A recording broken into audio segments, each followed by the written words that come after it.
اس لیے آج کل یہ ایک جو رویہ ہے، یہ ایک جو صورتحال پیدا ہو چکی ہے، یہ انتہائی خطرناک ہے، اور اس چیز نے لوگوں کو بہت سارا بے عمل بنا دیا ہوا ہے، اور لوگ عمل گریز ہو گئے ہوئے ہیں۔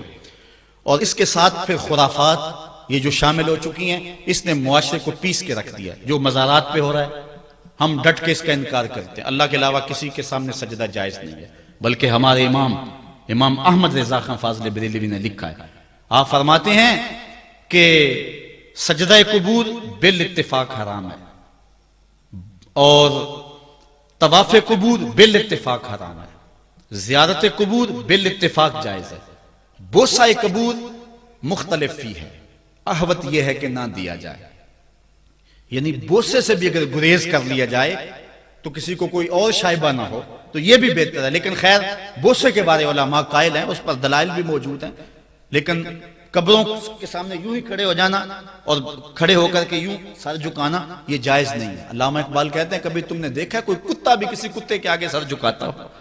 یہ تو اس کو بھی پتا ہے کسی کے آگے سر نہیں جھکانا۔ حضرت مجدد کی تعلیم کیا تھی؟ یہی بات کہی تھی اکبر نے کہ سجدہ نہیں کرتے تو ساری جھکا دی، آپ نے فرمایا نہیں جھکاؤں گا۔ پھر اس نے آپ کو دربار میں بلوایا، سازش کی، دروازہ چھوٹا رکھا کہ حضرت مجدد الفسانی جب داخل ہوں گے تو سر جھکا کے تو گزریں گے، تو کہوں گا لو سر جھکا ہی لیا، لیکن جن کے سر کو اللہ بلند کرے کون جھکا سکتا ہے؟ حضرت مجدد جب دروازے پہ پہنچے تو سمجھ گئے کہ یہ میرے لیے ایک جال بنا گیا ہے کہ جھکوں گا تو گزروں گا۔ آپ نے پہلے اپنی ٹانگیں داخل کی۔ تو اقبال خراج پیش کرتا ہے، حاضر ہوا میں شیخ مجدد کی لحد پر، وہ خاک کے زیر فلک مطلع انوار، گردن نہ جھکی جس کی جہانگیر کے آگے، جس کے نفس گرم سے ہے گرمی احرار، وہ ہند میں سرمایہ ملت کا نگہبان، اللہ نے بر وقت کیا جس کو خبردار۔ اس لیے کسی کو اپنے سامنے جھکانا یا کوئی میرے لیے کھڑا ہو، حضور نے یہ بھی فرمایا کہ جو شخص یہ ارادہ رکھے کہ میرے لیے لوگ کھڑے ہوں اپنا ٹھکانہ جہنم میں تلاش کرے۔ آج خود اگر کوئی کھڑا ہو جائے تو یہ اس کی مرضی، اور حضرت سعد آئے، حضور نے فرمایا قوموا الی سیدکم، یہ تمہارا سردار آیا، اس کا اٹھ کے استقبال کرو۔ لیکن اگر کوئی خود چاہے کہ میرے لیے کھڑے ہوں تو اس کے لیے یہ وعید فرمائی۔ اس طرح اگر تمہارے کوئی ہاتھ چوم لیتا ہے، لیکن ہاتھ چومنے کے بغیر یوں گردن جھکانا یہ درست نہیں ہے، لیکن ہاتھ چومنے کے لیے تو وہ صحابہ کے عمل سے ثابت ہے۔ لیکن اگر کوئی چاہے کہ میرے ہاتھ چومے جائیں، اور اگر جو نہیں چومتا تو اس سے ناراض ہو جاتے ہیں۔ میں ایک دفعہ ایک صاحب کو ملنے گیا تو ہم ہر شخص کے ہاتھوں نہیں نہ چومتے، آخر جو ہے وہ کسی کے ہاتھ چومنے ہوں تو پھر کچھ دیکھنا بھی تو ہوتا ہے، دل اسے دے دیں جو دل بر ہی نہ ہو۔ تو ہم تو کسی کے ہاتھ چومتے ہیں نا، ہم وہ ہاتھ چومتے ہیں، وہ پاؤں چومتے ہیں جو راہ حق کے مسافر ہوتے ہیں، ہم ان ہاتھوں کو بوسہ دیتے ہیں، اور اگر ہماری آنکھوں کی پلکوں کے ساتھ لگ جائیں تو اعزاز سمجھتے ہیں۔ تو خیر میں نے مصافحہ کیا تو ناراض ہو گئے، انہوں نے پکڑ کے میرے ہاتھ چوم لیے، کہنے لگے لو کیا بگڑا ہے میرا؟ میں نے کہا کہ ٹھیک ہے تمہارا کچھ نہیں بگڑا، لیکن میرا بھی کیا بگڑا اگر نہیں چومے تو یہ عجیب سی کہانی ہے، ناراض ہو جاتے ہیں۔ ایک بت خانے بنے ہوئے ہیں، لوگ آئے ہمیں خدا ملاؤ، تم نے اپنی پوجا شروع کروا دی۔ لوگ آئے کہ خدا کا نام جپا جائے اور تم صرف اپنی ہی خوشامد چاہتے ہو، ہر وقت تمہارا ہی ذکر ہو۔ میں کتنے آراس کو جانتا ہوں جہاں اللہ رسول کا ذکر نہیں ہوتا، پیر کا ہی ذکر ہوتا ہے، کرامتیں بیان ہوتی ہیں، اور پھر آج کل جھوٹی کرامتوں کا ایک کاروبار چلا ہوا ہے۔ عجیب رنگ ڈھنگ ہے، عجیب بات ہے، خوابیں گھڑی جا رہی ہیں، کرامتیں گھڑی جا رہی ہیں۔ میرے پاس بھی کئی لوگ آئے خوابیں لے کر، جی یہ ہم نے دیکھا ہے۔ میں نے کہا تم نے دیکھا ہوگا، میں نے نہیں دیکھا ہے۔ لوگ بڑے مفاد پرست ہیں، بڑے بڑے رنگوں میں آتے ہیں۔ ایک بندہ میرے پاس ایک دفعہ آیا کہ جی میرے پاس 12 موئے مبارک ہے، میں 2 آپ کو دینا چاہتا ہوں۔ میں نے کہا تو لوٹ سیل لگائی ہوئی ہے، موئے مبارک کوئی تماشا ہے؟ جہاں سے مرضی کو بال اٹھا کے کہہ دیتا ہے یہ حضور کا موئے مبارک ہے، یہ کوئی تماشا ہے؟ اگر کوئی ہے اور کثرت سے دنیا پر موجود ہیں وہ تو برکت والی بات ہے، لیکن آج ہر لئی میں رازدار دین شدے والی بات ہے، اور ہر شخص جو مرضی دعویٰ۔ ایک بندے نے ایک دن مجھے رات کو فون کیا، جناب کہاں ہے؟ میں نے کہا گھر میں ہوں۔ کہنے ذرا باہر نکل کے دیکھو۔ میں نے کہا کیا ہے؟ کہا جی آسمان کی طرف دیکھو۔ میں نے کہا ہوا کیا ہے؟ کہنے لگا چاند کے اندر حضور کی تصویر ہے۔ میں نے کہا تو پاگل ہے، لوگوں نے زندگیاں گزار دی اور زیارت نہ ہوئی، اور تو جو ہے لوٹ سے لگا دی ہوئی ہے کہ چاند کے اندر تصویر لگا دی۔ میں نے کہا کمال ہے، کوئی بات کرنے والی ہے تیری؟ ہمارے ہاں ذوف الاعتقادی اتنی پھیل گئی ہے کہ جو بات کرے لوگ پیچھے دوڑ پڑتے ہیں۔ کئی ایسے واقعات ہوئے ہیں، کوئی کہتا ہے میرے گھر میں حضور کے قدم لگے ہیں، کوئی کچھ بول رہا ہے، کوئی کچھ بول رہا ہے۔ یہ لوگ اللہ سے ڈرتے نہیں ہیں، خوف نہیں کرتے۔ جھوٹی خوابیں، جھوٹی کرامتیں اگر سچی ہیں تو میں ان کا انکار نہیں کرتا، لیکن اس وقت معاشرے کے اندر جو کچھ ہو رہا ہے میں اس کی نشاندہی کر رہا ہوں. اپنے بھی خفا مجھ سے ہیں بیگانے بھی ناخوش. میں زہر حلال کو کبھی کہہ نہ سکا کند، بات وہی کہتا ہوں سمجھتا ہوں جسے حق. نئے ابلۂ مسجد ہوں نئے تہذیب کا فرزند. میں کہتا ہوں اگر جھوٹوں کے پیچھے چلو گے رسول اللہ ناراض ہو جائیں گے تم سے. یہ جرأت کیوں کرتے ہو؟ یہ ہمت کیوں کرتے ہو؟ کیوں جھوٹے دعوے کرتے ہو؟ سچ بولو. تمہارے پیچھے کوئی لگے یا نہ لگے اس کی پرواہ نہیں ہے. یا ایھا الذین آمنوا اتقوا اللہ وقولوا قولا سدیدا. اللہ فرماتا ہے ایمان والو سیدھی سیدھی بات کرو. پھر کیا ہوگا؟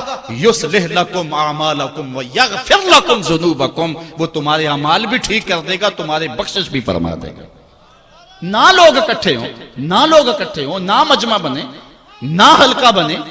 یار یہاں تو 72 ہوں تو وہ بھی قبول ہیں. یہاں مقدار نہیں دیکھی جاتی، یہاں معیار دیکھا جاتا ہے. سر نہیں گنے جاتے، دل گنے جاتے ہیں. یہاں یہ دیکھتے ہیں. مت لوگوں کو جو ہے وہ کھلونے دے کے بہلاؤ اور لوگوں کی عقیدتوں کو لوٹو اور لوگوں کے ساتھ ظلم کرو، زیادتی کرو، اپنی آخرت بھی کالی کرو اور لوگوں کی آخرت بھی کالی کرو. آپ دیکھیں دائیں بائیں، اپنی نظر رکھیں. نگہباں بن کے جو اہل چمن کی آبرو لوٹے. چمن والو عقیدت چھوڑ دو ایسے نگہباں کی. کوئی حق کا مسافر تلاش کرو، چاہے اس کے کپڑے پھٹے ہوئے ہوں، کرامت اس کی نہ ہو ساری زندگی کے اندر، لیکن محمد عربی کی غلامی تو ہو نا. حضرت شاہ نقشبند بخاری سے کسی نے پوچھا حضور آپ کی کوئی کرامت؟ فرمانے لگے اس سے بڑی کرامت کیا ہو سکتی ہے؟ اتنے گناہوں کے باوجود زمین پہ چل رہا ہوں اور زمین مجھ کو دنسا نہیں لیتی اپنے اندر. ہمارے بزرگوں کی تو کہانیاں یہ تھیں اور آج تھوک کے حساب سے کرامتیں دی جا رہی ہیں. آج کے پیروں کی اتنی کرامتیں، غوث پاک کی بھی اتنی کرامتیں بیان نہیں ہوتی جن کی ان کی کرامتیں بیان ہو رہی ہیں. دڑا دڑ کرامتیں بیان کر رہے ہیں. ایک بندے کے یہاں بچہ پیدا ہوا اور اس نے یہ شور کر دیا کہ یہ رمضان کے دنوں میں دودھ نہیں پیتا، اس لیے کہ حضرت غوث پاک بھی نہیں پیتے تھے، وہ بھی پیدائشی غوث تھے اور یہ بھی پیدائشی غوث ہے اور رمضان کے دنوں میں دودھ نہیں پیتا. اچھا کوئی 2-4 ماہ گزرے تو اس غوث کی ماں کو طلاق دے کے نئی عورت سے شادی کر لی. میں نے کہا کم از کم اتنا تو خیال رکھتے، جس نے غوث جنم دیا ہے اس کو تو عزت سے گھر سے رکھتے. تو یہ کیا تماشے ہیں؟ کیا لوگ بے وقوف ہیں؟ اب لوگ سمجھنے لگے ہیں. لوگ جو ہے وہ ان وجہ سے پھر دور دین سے ہوتے ہیں. نقصان یہ ہوتا ہے. لیکن میں آپ کو کہتا ہوں دنیا سے حق ناپید نہیں ہوا. اگر مداری گر موجود ہیں، ڈاکو لٹیرے اور چور موجود ہیں تو حق کا ڈنڈورا دینے والے بھی اس دھرتی پہ بستے ہیں. ہمارا رویہ یہ ہے کہ ہم کسی ایک شخص سے بدزن ہو جاتے ہیں تو پورے طبقے سے بدزن ہو جاتے ہیں. کئی بندوں کو میں سمجھو میں دیکھا ہوا ہے پیروں کو، اور تو نے دیکھے ہوئے ہی نہیں ہے. جن کو مل کر زندگی سے عشق ہو جائے وہ لوگ شاید آپ نے دیکھے نہ ہو، مگر ایسے لوگ بھی ہیں کہ جن کو دیکھ کر کے زندگی گزارنے کا ڈھب آ جاتا ہے، سلیقہ اور طریقہ آ جاتا ہے. ان لوگوں کی تلاش کرو. اگر ایک دکان سے کپڑا صحیح نہ ملے، سودا صحیح نہ ملے تو آپ جو ہے کیا کھانا پینا چھوڑ دیتے ہیں؟ آپ کو پتا پورے شہر سے مٹھائی کہاں سے اچھی ملتی ہے، آپ کو پتا پورے شہر سے کپڑا کہاں سے اچھا ملتا ہے، آپ کو پتا پورے شہر میں جو ہے وہ فلاں چیز اچھی کہاں سے ملتی ہے. دین بھی ڈھونڈو کہاں سے خالص ملتا ہے اور کہاں سے نہ خالص ملتا. اس کے لیے محنت کرنی پڑے گی. جھولی میں یوں نہیں ڈال دیا جائے گا. اس کے لیے تمہیں جانا پڑے گا، کوشش کرنی پڑے گی. ہاں 1 سے دھوکہ کھاؤ گے، 2 سے کھاؤ گے، 3 سے کھاؤ گے، لیکن جو تم دھوکہ کھاؤ گے تم تو رب کے نام پہ کھاؤ گے نا. حضرت عمر رضی اللہ تعالیٰ عنہ کی عادت تھی جو غلام لمبی نمازیں پڑھتا اس کو آزاد کر دیتے. غلاموں کو سمجھ آ گئی، لمبی نمازیں پڑھنی شروع کر دی، آپ آزاد کر دیتے. کسی نے کہا عمر تم تو بھولے آدمی ہو، یہ نمازیں اللہ کے لیے نہیں پڑھتے، یہ آزادی کے لیے پڑھتے ہیں. تو حضرت عمر نے کہا یہ مجھے اللہ کے نام پہ دھوکہ دیتے ہیں، میں 100 بار کھانے کے لیے تیار ہوں. ایک جگہ سے دھوکہ کھایا، 2 سے کھایا، 3 سے کھایا، 4 سے کھایا.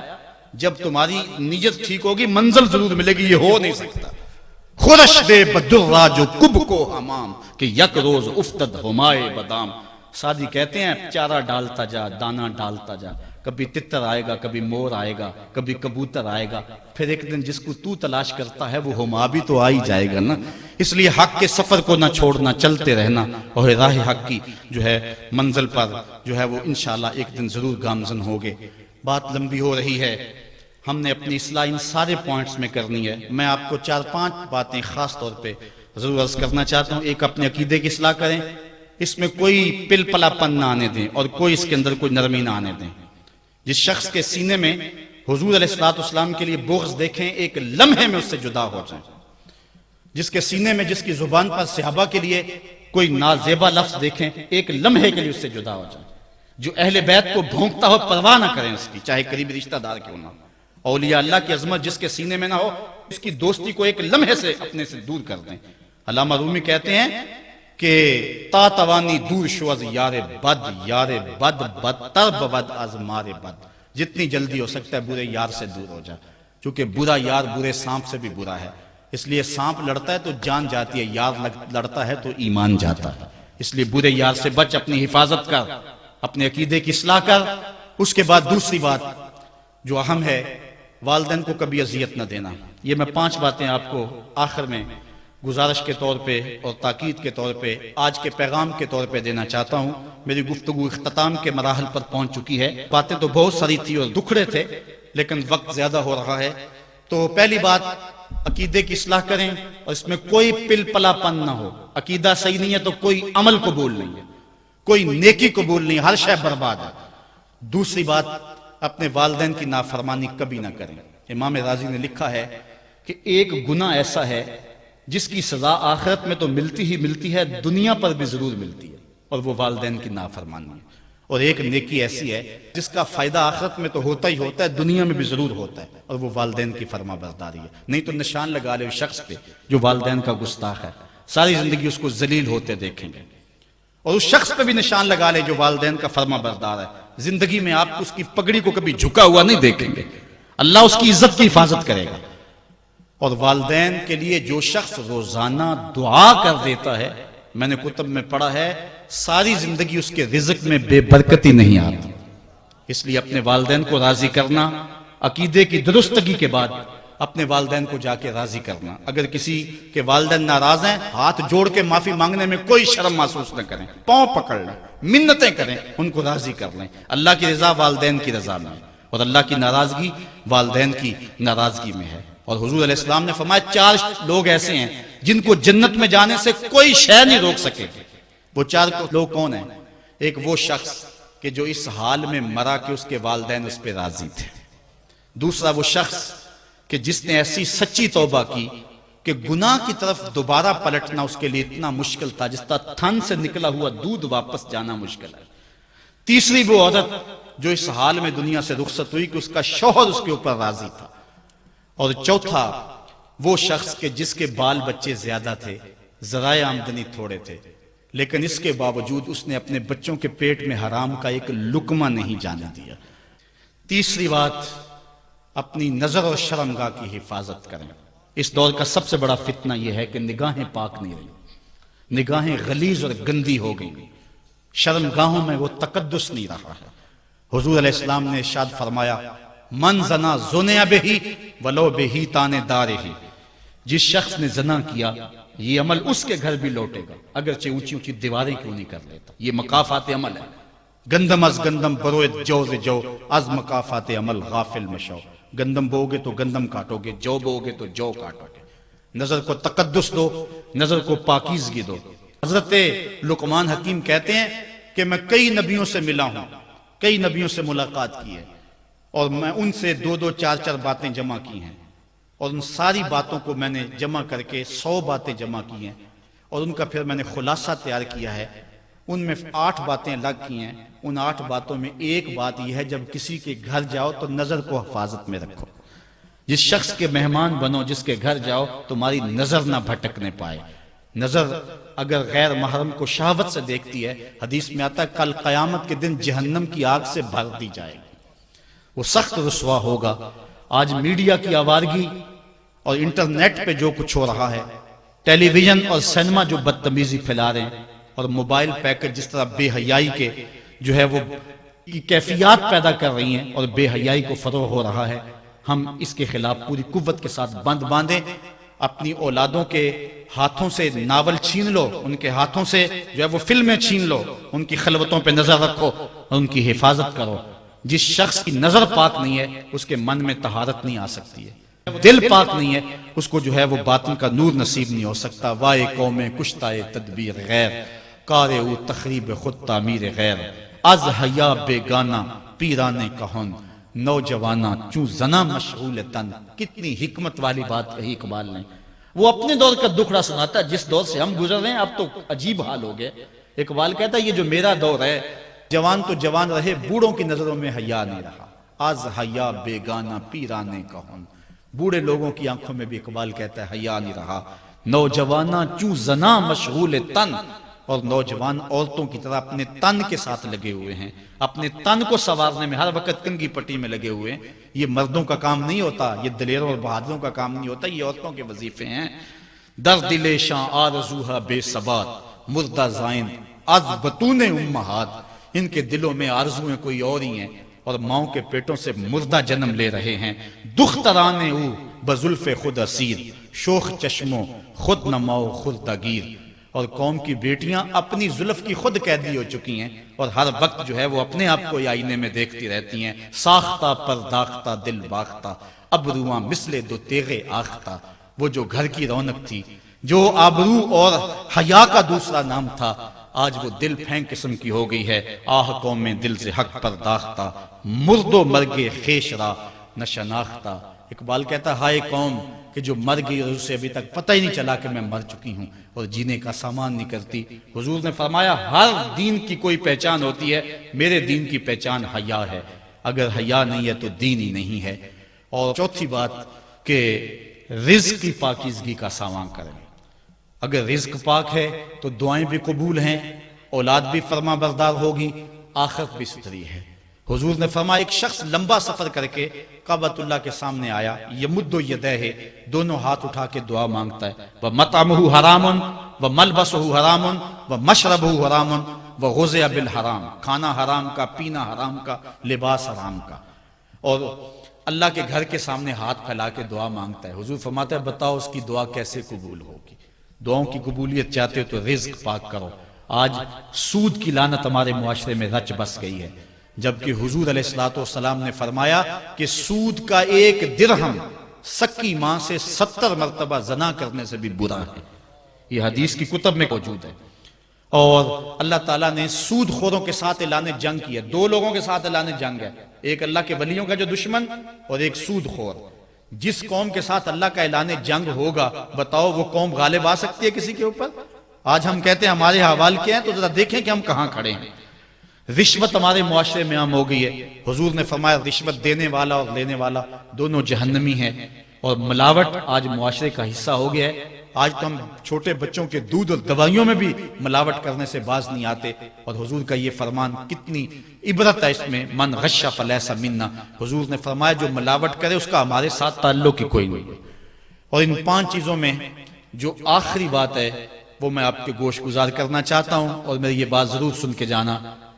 پہلا اپنے عقیدوں کی اصلاح کرو، دوسری بات اپنے رزق کو پاک کرو، تیسرا اپنی نظر کی پاکیزگی کا سامان کرو، اور چوتھی بات والدین کی فرما برداری رکھو، اور 5ویں بات آج کی اس کانفرنس میں آپ کے نام کرنا چاہتا ہوں کہ اس وطن عزیز پاکستان سے وفا کرنا، اس ملک کے ساتھ وفا کرنا۔ یہ ہمارے بزرگوں نے بنایا ہوا ہے، اور اس ملک کی بنیادوں میں 10 لاکھ شہیدوں کا خون ہے، اور اس ملک میں اتنی دیر تک امن نہیں آ سکتا، اتنی دیر تک چین نہیں آ سکتا جب تک نظام رسول نہیں آتا ہے۔ اس لیے کہ اس وقت ہم نے اللہ سے وعدہ کیا تھا۔ اصغر صدائی کو میں ملا ہوں خود، جس نے یہ نعرہ ایجاد کیا تھا۔ وہ پڑھ رہا تھا کالج میں، ایک ہندو لڑکے نے کہا پاکستان کا مطلب کیا؟ اس کی زبان سے بے ساختہ نکلا لا الہ الا اللہ۔ پھر یہ ہندوستان کے طول و عرض میں اہل ایمان کا نعرہ بن گیا، سب یہی نعرہ مارتے تھے پاکستان کا مطلب کیا؟ لا الہ الا اللہ۔ یہ ہم نے اللہ سے عہد کیا تھا کہ یہاں لا الہ الا اللہ کا نفاذ ہوگا، اور آگے نعرہ کی تکمیل یوں تھی کہ پاکستان کا مطلب کیا؟ لا الہ الا اللہ۔ قانون شہادت کیا ہوگا؟ محمد رسول اللہ۔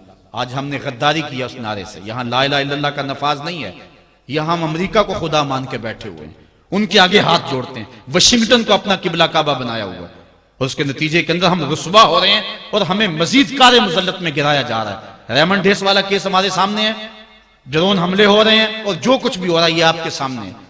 حکمرانوں کی بات چھوڑو تو وہ اس قابل ہی نہیں ہے کہ ان کا ذکر بھی کیا جائے، وہ جس گراوٹ میں چلے گئے ہیں۔ اللہ کی بارگاہ میں یہ دعا کرو کہ اللہ ہمیں کوئی غیرت مند، کوئی صالح حضرت عمر بن عبدالعزیز کا کوئی جانشینی عطا فرما دے۔ اور یہ ہمارا قصور ہے، میں حکمرانوں کو گالی دینے کی بجائے میں کہتا ہوں ہم اپنا محاسبہ کریں۔ کسی نے حجاج بن یوسف سے کہا تھا کہ تو نے حضرت عمر کا دور خلافت دیکھا ہوا ہے، ان جیسا انداز حکمرانی کیوں اختیار نہیں کرتا؟ تو اس نے 2 لفظی جواب دیا، تبازروا اتعمر لکم، کہا تم ابو ذر بن جاؤ میں عمر بن جاتا ہوں۔ اگر ہم ٹھیک نہیں ہوں گے تو پھر اوپر رحمتوں کے سائے نہیں ہوں گے، اور ہم کیا ہیں؟ ہم پتہ نہیں ہماری عقل کہاں چلی جاتی ہے. یہ جب الیکشن آتا ہے ڈگ ڈگی بجاتے ہیں قوم پھر نعرے مارتی پھرتی ہے. میں نے کہا یار ہم اتنے گئے گزرے ہیں ان کمینہ صفت لوگوں کے نعرے لگائیں, یہ ہوتے کون ہیں کہ ہم ان کے نعرے لگائیں. آج کے اس کانفرنس میں ہم نے فیصلہ کر کے جانا ہے کہ آج کے بعد جب بھی نعرہ لگائیں گے سونے محمد کا نعرہ لگائیں گے, نعرے اپنے رسول کے لگائیں گے. یہ ہوتے کون ہیں؟ یہ ملک کو لوٹنے والے, یہ خائن, یہ بدکار, یہ لائق ہیں کہ ہم ان کے نعرے لگائیں. پاکستان کے اندر ایک ایسا شخص بھی ہے جس نے ایک ٹی وی چینل پہ آ کے کہا, اسے جب سوال کیا گیا کہ جناب آپ شادی کیوں نہیں کرتے, تو اس نے کہا جس کو تازہ دودھ مل جائے اس کو گائے باندھنے کی کیا ضرورت ہے. بے شرم کے نعرے اس قوم نے لگائے, اس کو تو کوڑے مارنے چاہیے, قوم نے اس کو نعرے لگائے. تو پھر اللہ کا غضب نہ اترے, اللہ کا قہر نازل نہ ہو جو اس کی حدوں کا مذاق اڑائے اور ایک ٹی وی چینل پہ بیٹھ کے اوپر جو ہے وہ شریعت کا تمسخر اڑائے اور قوم زندہ باد کے نعرے لگائے. قوم کی آنکھیں نہیں ہیں, کان نہیں ہیں. اللہ فرماتا علم نجعل لہ عینین ولسانا وشفتین وہدیناہ النجدین. ہم نے ایک نہیں دو آنکھیں دی ہیں, ایک کان نہیں دو کان دیے ہیں. کھول کے رکھو کان اور آنکھیں کھول کے رکھو اور تم دیکھو کون کہاں کھڑا ہے. ہم کہتے ہیں جی وہ نہیں تو چلو یہ صحیح, اس میں تھوڑے عیب ہیں, ہم کیوں چھوٹے بھی عیب کو اپنائیں. وہ بھی کل بڑا بن جاتا ہے جس نے ملک کی ایک پائی بھی لوٹی ہے, جس نے ملک کا جو ہے وہ ایک جو ہے چھوٹے سے معاملے میں بھی غداری کی ہے, جس نے مداحنت کی ہے, جو امریکہ کے سامنے کبھی ایک بار بھی گھٹنے ٹیک چکا ہے. ہمارا اس سے کوئی تعلق نہیں. غلام خواجہ گیتی پناہم کہ در دینش ملوکیت حرام از. اقبال کہتا ہے میں تو اس آقا کا غلام ہوں کہ جو بادشاہوں کو الٹ کے رکھ دیتا ہے. ہم بادشاہوں کو نہیں مانتے, ہم محمد عربی کے نظام کے دعوے دار. آپ دیکھیں اگر نعرہ لگانا ہے تو جو ہے وہ ایوانوں تک پہنچے, ان کو پتہ چلے کہ قوم بیدار ہو چکی ہے. یہ قوم کو ہم نے بے وقوف بنایا اور ڈمرو بجاتے رہے ہیں قوم کے سامنے.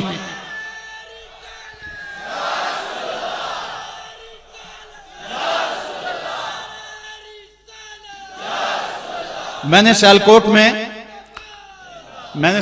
میں کچھ باتیں کی تو کئی لوگ پریشان ہو گئے, پتہ نہیں اس نے الیکشن لڑنا ہے.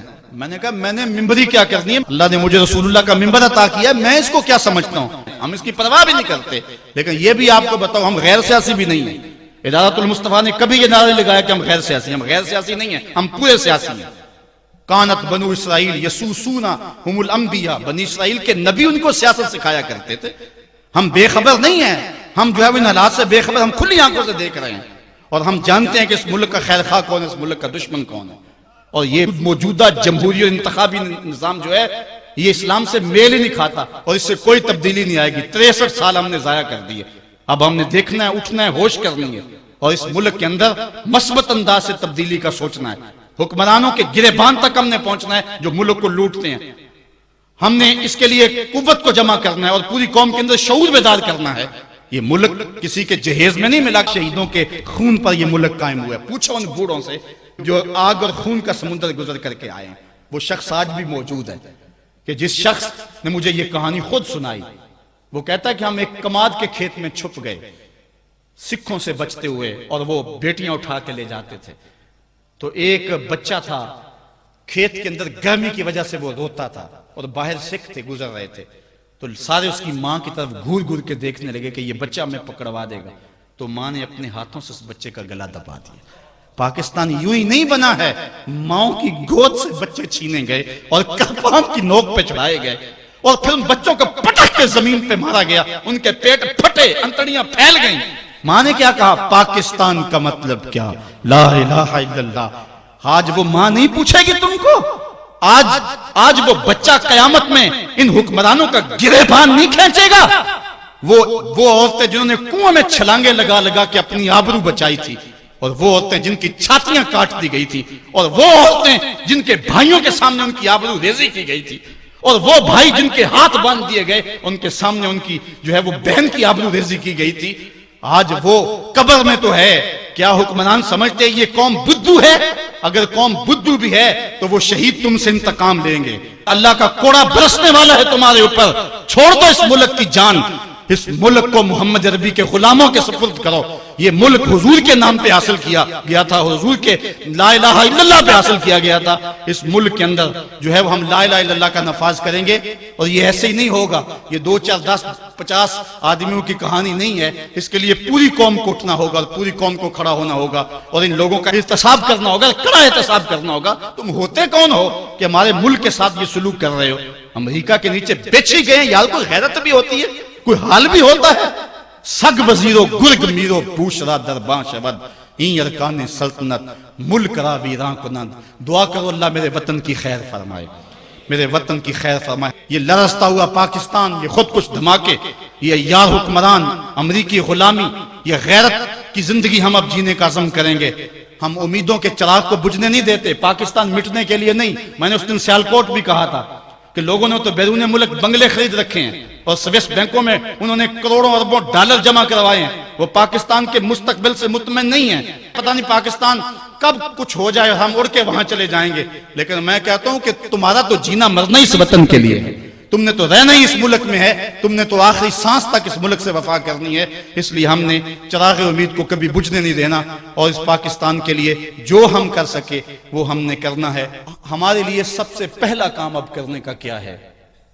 ہمارے لیے پہلا کام یہ ہے کہ ہم اللہ کے حضور توبہ کریں۔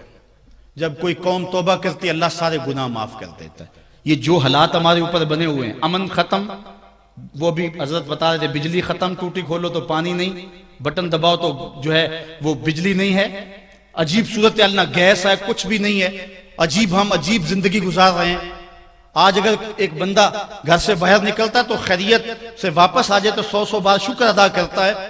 کیا پاکستان کے یہ حالات آپ کے سامنے نہیں؟ یہ اللہ کا قہر اور غضب نہیں ہے؟ آج اگر ہم سچی توبہ کر لیں تو اللہ پچھلے سارے گناہ معاف کر دے گا، اور قوم کو نیا بانک اور نئی زندگی عطا فرمائے گا۔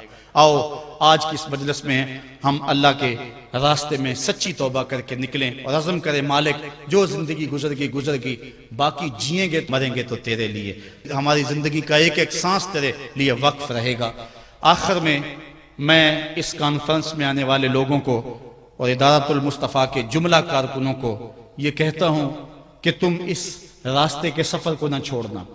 یہ قرآن کا راستہ ہے، اللہ کا یہ کرم ہے کہ ہم نے قرآن کا راستہ اپنایا ہے۔